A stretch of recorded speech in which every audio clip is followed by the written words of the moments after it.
Just a few days before one of the Super Bowls, a fellow called me up and he said to me, I must share with you something.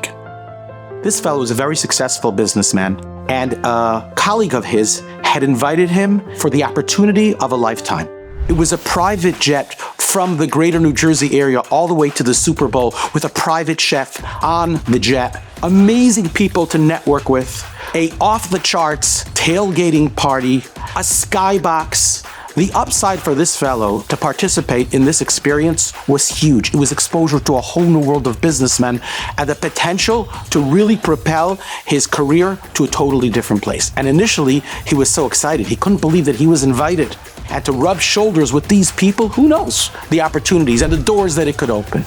But after the initial excitement wore off, he started thinking about it a little bit. And he said, would I ever go to a Super Bowl? Is that where I'm at? Is that where a person who works on their Kedusha belongs? Am I going to be able to be there and be Oymid bin Nisayin when it comes to Shmiras Ha'inayim? Is this who I really am? But the flip side, the Yetzer Hara says to him, but look at the financial upside to this thing. You'll be able to give Meiser, you'll be able to give Chaimesh. You're going to become one of Klal Yisrael's huge Gevirim, one of the big donors. You got to do this. Yetzer Tov kicks back and forth, and finally he takes a hold of the situation and he makes a concrete decision that he is not going.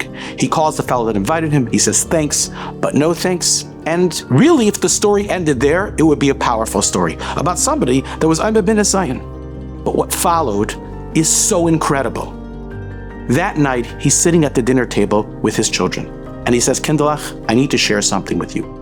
And he shares with them the invitation, the private jet, rubbing shoulders, the private chef, the tailgating party, the skybox, the limitless opportunities. He says, you know what?